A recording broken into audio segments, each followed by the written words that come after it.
नमस्कार दोस्तों, आपका स्वागत है हरियाणा टुडेज 24 पर। और आज हमारे साथ चिकित्सा विशेषज्ञ जो हमारे आयुष के डॉक्टर सुमिधा मौजूद हैं और इनसे हम आज आपका तारुफ करवाने वाले। इनसे बड़े आपके जीवन शैली के बारे में वो सवाल पूछने वाले हैं जो आज हमारे आम जीवन को कैसे जिया जाए और जीवन की शैली कैसे हो। और आने वाले समय के अंदर जो अभी आगे मौसम आने वाला है उसमें कई तरह की बीमारियों से भी जूझना पड़ सकता है आपको अपने जीवन में। तो किस तरह से उनसे निपटा जाए, आमतौर पर जैसे हमारा खान पीन है उसके वजह से भी कई रोग जो हो जाते हैं लोगों को, और उनको कैसे निपटा जाए। आप घर पर रह के उनका कैसे इलाज कर सकते हैं, या जो नजदीकी आपके विशेषज्ञ है, चिकित्सक है, आप उसके पास जाएं तो आप आयुर्वेद की मेडिसिन के माध्यम से आपकी जो घर की ही रसोई के अंदर भी बहुत कुछ मौजूद है, आप वहां से फायदा ले सकते हैं। डॉक्टर सुमेधा, आपका बहुत बहुत स्वागत है हमारे जो चैनल पर। तो आपसे हम सबसे पहले हम ये कहेंगे कि आप हमारे दर्शकों को बताएं कि किस तरह से जीवन शैली में आज का जो खान पान है वो आम आदमी को प्रभावित कर रहा है। जी, आप सभी को मेरा नमस्कार। मैं डॉक्टर समिधा शर्मा, आयुर्वेदिक चिकित्सा अधिकारी, आयुर्वेदा स्पेशलिस्ट। आज जैसे हमारा जो टॉपिक है वो खान पान और जीवन शैली के बारे में होगा, और आयुर्वेद में जीवन शैली पर बहुत ज्यादा जोर दिया गया है क्योंकि एक जो जीने की कला है, आयुर्वेद एक जीने की कला है जो हमें ये बताता है कि किस प्रकार से न केवल हम दिन यापन करें बल्कि कैसे खाना पीना चाहिए। और ये जो खान पान भी है वो भी अलग अलग ऋतु के अनुसार चेंज होता है क्योंकि ऋतु का हमारे शरीर पर बहुत ज्यादा प्रभाव पड़ता है। तो एक ही तरह का अगर हम खान पान, सारी जो एनवायरनमेंट चेंज होता है, सीजन चेंज होता है, उस हिसाब से अगर हम सेम ही खान पान रखेंगे तो डेफिनेटली कोई ना कोई बीमारी हमारे लिए वेट कर रही है। तो अब आने वाला जो ऋतु है वो वर्षा ऋतु है, और वर्षा ऋतु के बारे में आयुर्वेद के वेरियस ग्रंथों में बहुत डिटेल में बताया गया है। आप सबकी नॉलेज के लिए बिल्कुल सीधी भाषा में बताऊं तो इस दौरान जब बारिश हो रही होते हैं, बारिश वाले जो दिन होते हैं, उस वक्त हमारी बॉडी की जो इम्यूनिटी है वो बहुत लो हो जाती है, बहुत कॉम्प्रोमाइज्ड हो जाती है, और जो हमारी डाइजेस्टिव फायर है, जो हमारा खाना पचाने की जो क्षमता है वो भी बहुत कम हो जाती है। तो इन दोनों चीजों से हमें ये पता चलता है कि एक तो हमारा जो खाना है वो बहुत ही हल्का सुपाच्य होना चाहिए, और दूसरा खाने में कुछ ऐसे इंग्रेडिएंट्स होने चाहिए जो हमारी इम्यूनिटी को बूस्ट करे। तो इसी के अंतर्गत सबसे पहले जो बहुत जरूरी बात है कि हम जो पुराना चावल है, पुराना जो गेहूं है, वो हमारे डाइजेशन के लिए बहुत लघु होता है, बहुत इजीली डाइजेस्ट होता है। तो इस मौसम में वो जरूरी है कि हम पुराना चावल, पुराना जो गेहूं है, और जैसे जो लाइट हमारी दालें हैं जिसमें सबसे ज्यादा अच्छा हम मूंग को मानते हैं, तो मूंग दाल इस तरह के वो भोजन के आइटम्स लें। और इसी बीच में जो भारी चीजें हैं जैसे कि गुड़ हुआ और दूध से बने हुए वेरियस प्रोडक्ट्स हुए, डेयरी प्रोडक्ट्स हुए, ये सारे हम कम लेंगे। इसमें डॉक्टर साहब, जैसे आजकल के जो खाद्य पदार्थ आ रहे हैं, बहुत सारे लोग डिफरेंट टाइप के जो है भिन्न भिन्न प्रकार के जो जंक फूड्स होते हैं उसको अपने रसा स्वादन के लिए जीभ कह लें उनकी चटोरी हो जाती है, तो वो बाहर जा करके भी खाते हैं। तो उनसे आप ऐसे लोगों के लिए क्या कहना चाहेंगे? देखिए, पहले भी हमारे घर में भी बहुत सारे जो इस तरह के आइटम्स होते थे, जैसे नमकीन, बिस्किट की जगह हम मिठाइयां बनाया करते थे। तो सबसे ज्यादा इंपॉर्टेंट है कि क्योंकि आजकल हमारी जो दिनचर्या है वो इतनी भागदौड़ वाली बन गई है कि हम अपने आप को बहुत बिजी मानते हैं कुछ भी ऐसा बनाने के लिए, जबकि ये सारी चीजें मैनेज हो सकती है। तो मुझे ऐसा लगता है कि जब भी हमारा मन कर रहा है कुछ भी ऐसा लेने का, तो हम उसी में किसी भी भोजन, अगर हम फ्रूट चाट भी बना रहे हैं तो उसमें हम चाट मसाला, काली मिर्च, इस तरह की चीजें डाल के सर्व करें। और शुरू से ही बेसिकली हम बहुत शॉर्टकट्स में बच्चों को भी इसकी आदत खुद डालते हैं, हम खुद ही इसको इंट्रोड्यूस करते हैं जंक फूड को, क्योंकि इजी होता है कुछ पैसे देके बच्चे को भेज देना। बट इसके लॉन्ग टर्म इफेक्ट्स ये होते हैं कि जिस तरह का पैलेट हमारे बचपन में, जिस तरह का हमारा स्वाद बन जाता है, उसी तरह के स्वाद के लिए हमारी क्रेविंग्स रहती हैं। तो एक हेल्दी लाइफस्टाइल के लिए तो जरूरी है कि हम ये चीजों को कर्व करें, हम कट करें, क्योंकि जंक फूड न केवल शरीर में जाके हमारे अंगों को बीमार कर रहा है, बल्कि जो अच्छा फूड हमें खाना चाहिए वो उसका रिप्लेसमेंट बन रहा है। जंक फूड खाने से तो जो बीमारियां हो रही हैं, क्योंकि इतना ज्यादा उसमें प्रिजर्वेटिव्स हैं, इतने ज्यादा हेवी केमिकल्स हैं, जो लॉन्ग टर्म में जाके बच्चों की बढ़वार को तो स्टंट करेंगे ही, बल्कि बहुत सारी बीमारियां जो आगे इन अ रो है। बिकॉज आजकल भी लाइफस्टाइल डिसऑर्डर्स में हमारे पास पेशेंट्स आते हैं जो पीसीओडी, वेरियस हार्मोनल इम्बैलेंसेस वाले बच्चे 13-14 की साल की उम्र में आने लग जाते हैं, और 20 की एज में भी डायबिटीज और हाइपरटेंशन की प्रॉब्लम आ रही है, और ये बहुत अलार्मिंग है। तो इसलिए बहुत जरूरी है कि हम कट ऑफ करें जंक को, क्योंकि उसका जो बैड इफेक्ट है वो तो है ही है, लेकिन जो हम हेल्दी फूड है वो भी डेली में नहीं खा रहे हैं। तो सारा ही ये जो लाइफस्टाइल है, और इसके साथ भी क्या होता है कि जंक फूड साथ में सारा टाइम सेडेंटरी लाइफस्टाइल, बच्चे भी हम चाहते हैं हमारा बच्चा बिल्कुल ही रेस्ट पे रहे, पसीने भी ना आए। तो ये सारी जो चीजें हैं ये आजकल डिस्टर्ब कर रही है ऑल टुगेदर हमारी हेल्थ को। अच्छा आपने जवाब दिया डॉक्टर साहब। आपने अभी जो हमारे दर्शकों को बताया कि जंक फूड से कैसे परहेज किया जाए, साथ साथ में आपने ये बात कही, एक महत्वपूर्ण बात है कि पेस्टिसाइड्स बहुत सारे ग्रेन आ रहे हैं, तो उनसे, उन ग्रेन से कैसे बचा जा सकता है? जो हमारा फार्मर है, किसान है हमारा, वो इस तरह की पेस्टिसाइड्स यूज कर रहा है, कई तरह की छिड़काव हो रहा है। आमतौर पर जो हमारी वेजिटेबल्स है, आप बहुत सारे लोगों में भ्रांतियां हैं कि उसमें इंजेक्शन लगा करके वो रात में ही बड़ा कर देते हैं उसको। तो इन चीजों से कैसे बचा जा सकता है? आदमी जब वो खाएगा तो उसका शरीर में डेफिनेटली कुछ ना कुछ रोग पैदा होंगे। बिल्कुल, ये भ्रांति नहीं है, ये सच है कि बहुत सारे हार्मोन्स दिए जाते हैं, डाले जाते हैं आजकल फ्रूट्स एंड वेजिटेबल्स में, सो दैट उनकी ग्रोथ अच्छी हो जाए और ताकि इकोनॉमिकली उसमें मुनाफा हो। लेकिन ये जिस भी एरा में हम जी रहे हैं तो हमें उसी में जीना होगा, लेकिन चॉइस एक बहुत बड़ा फैक्टर होता है कि आप उसमें से चुन रहे हैं कि आप क्या खा रहे हैं, और उसका आप आगे उसको कैसे यूज कर रहे हैं। जैसे कि ग्रेन्स हैं, पुराने जमाने में हम लोग क्या करते थे, हम लोग सारे ग्रेन्स को एक साथ स्टोर करके रखते थे, हमारे सामने वो 1-2 साल तक वो जो गेहूं है वो पुराना हो रहा है, थोड़े थोड़े गेहूं निकाल के उसको अच्छे से वॉश करके फिर हम उसे फैलाया करते थे, फिर हम आटा चक्की पे भेजा करते थे।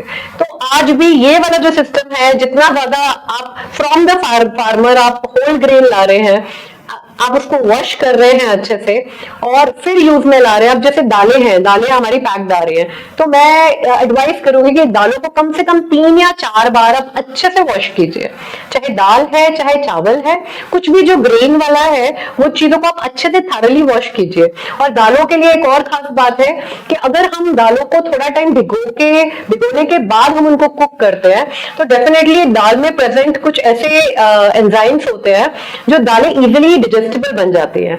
लेकिन वहीं पर अगर हम फ्रेश दाल लेकर उसको तुरंत कुक करके सर्व करते हैं तो गैसियस, ब्लोटिंग, पेट का फूल जाना, दालें मुश्किल से हजम होती हैं, ये सारी चीजें होती हैं। तो ये सारी चीजें आयुर्वेद में बहुत खूबसूरती से बताया गया है आयुर्वेद में कि कैसे राइट फ्रॉम ग्रोइंग और लास्ट की उसे कैसे खाया जाए, ये सारा प्रोसेसिंग आयुर्वेद में बहुत अच्छे से बताया गया है। तो इसके लिए मैं यही कहूंगी कि कोई भी फ्रूट वेजिटेबल है आप उसको थोड़ा टाइम पानी में भिगोइए। जैसे ब्रोकली है या आपका मशरूम्स हैं, उनको हम नमक वाले पानी में भी भिगो सकते हैं। फ्रूट वॉशर्स भी आते हैं आजकल, तो ये सारी चीजों को आप कीजिए। और बाकी सारी चीजों में तो हमें सिलेक्टिवली। डॉक्टर साहब, आमतौर पर जो केला यूज किया जाता है, हालांकि केले के जो है आप लोग भी आयुर्वेदिक चिकित्सक जो है वो इसको बड़ा महत्वपूर्ण, इसके फायदे बहुत सारे गिनाए जाते हैं। तो केला ज्यादातर जो है आम गरीब आदमी भी है वो उसको यूज करता है। उसका प्रयोग करने वाले लोग आमतौर पर, अब लोगों के अंदर ये चीज एक धारणा बन गई, या ये कहीं सच्चाई भी है।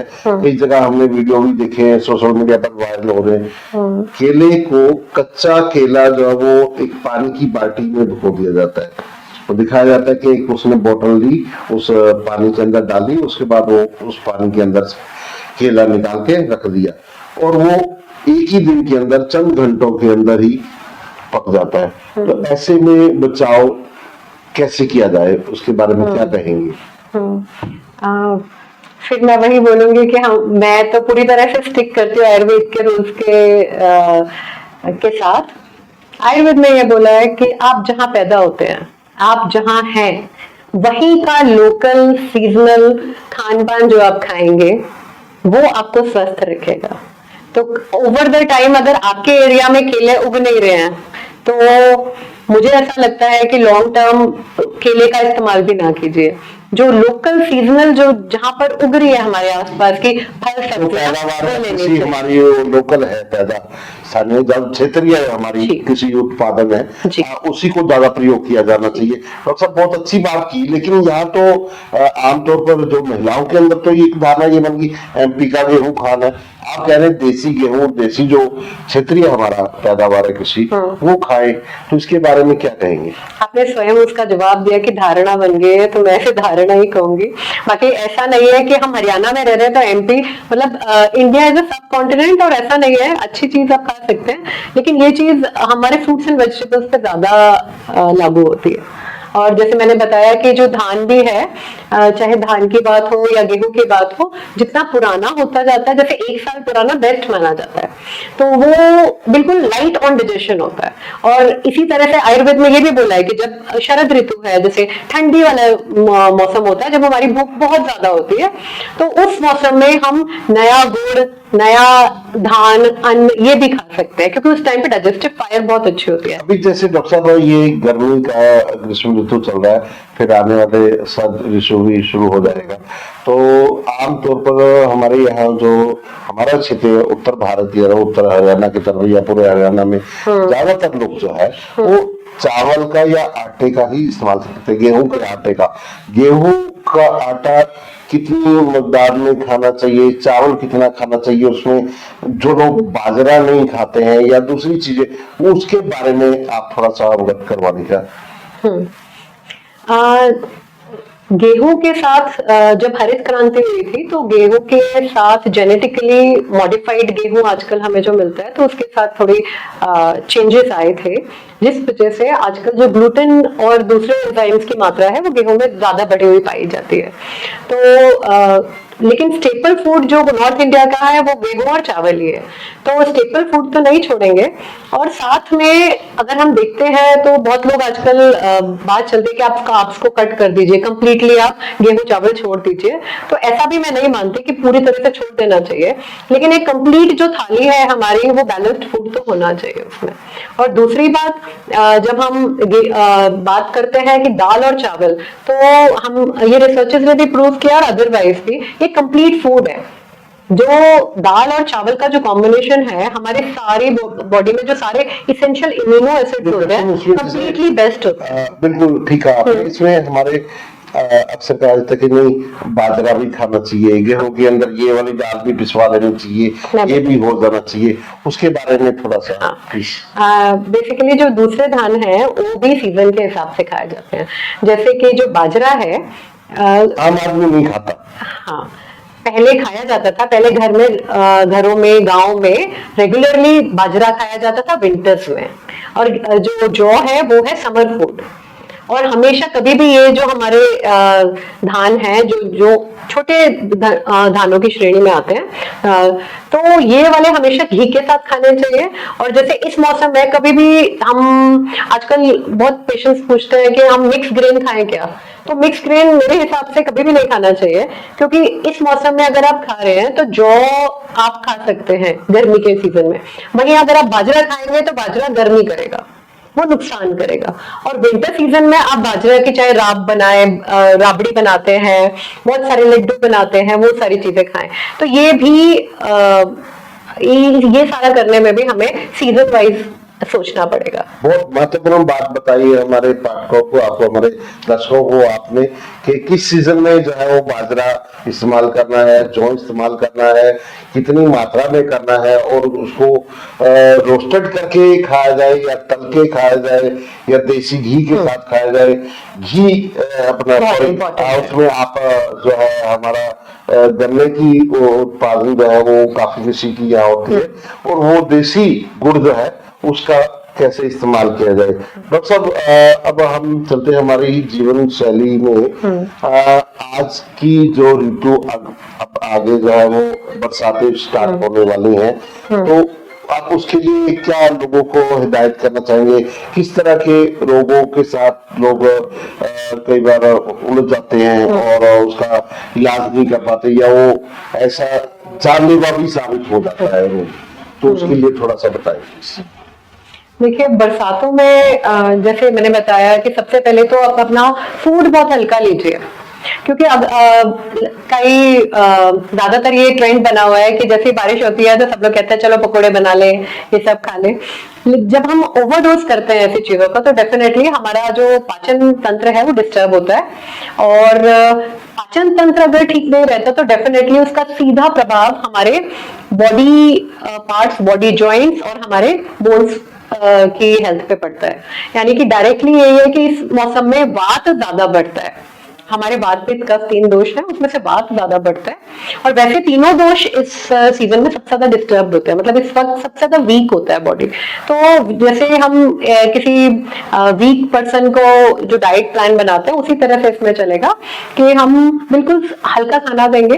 पानी जो है वो उबाल कर लेना चाहिए, या यू शुड बी अश्योर्ड कि आप जहां आरओ से या कहीं से भी पानी ले रहे हैं उसके फिल्टर्स चेंज हैं और बिल्कुल साफ पानी आप तक आ रहा है।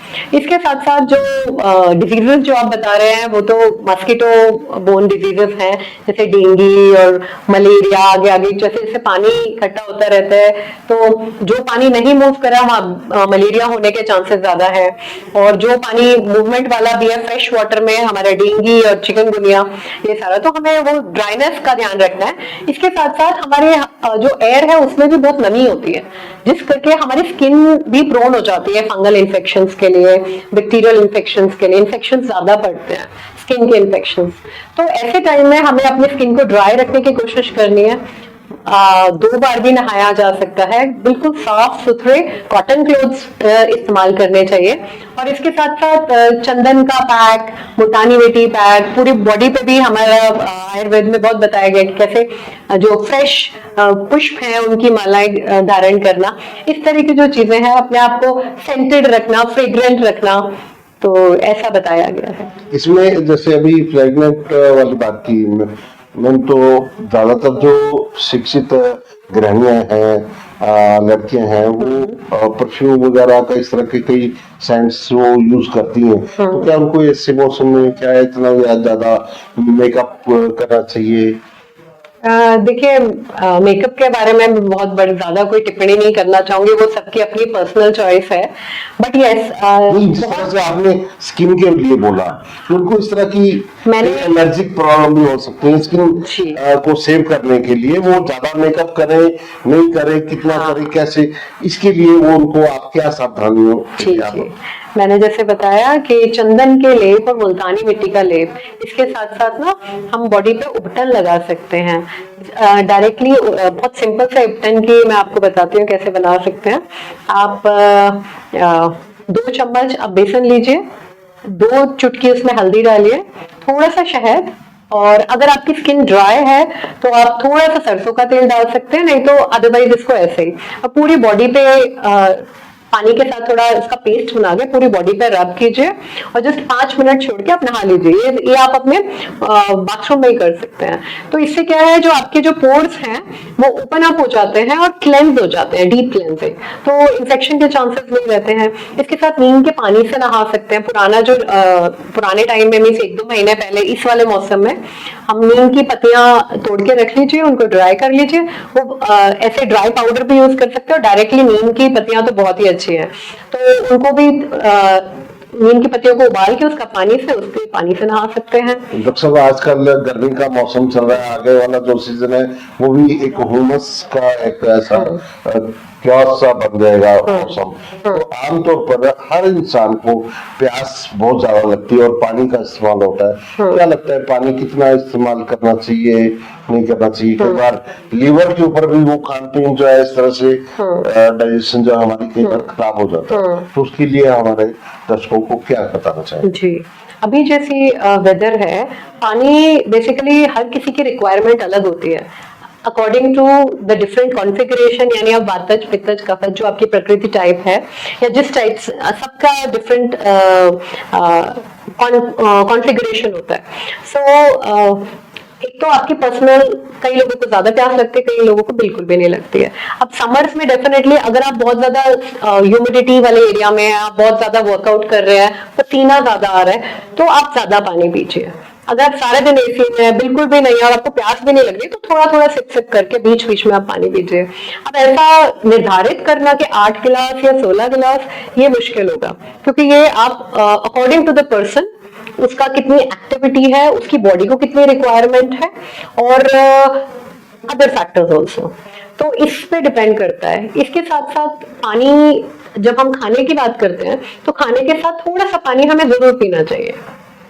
बिल्कुल ही पूरा खाना हम ड्राई खा रहे हैं, सपोज आपके पास बिल्कुल ड्राई 2-3 सब्जियां हैं, सलाद है और रोटी है, तो वो आपके बॉडी में, आपके स्टमक में जाके एकदम ड्राइनेस लाएगा।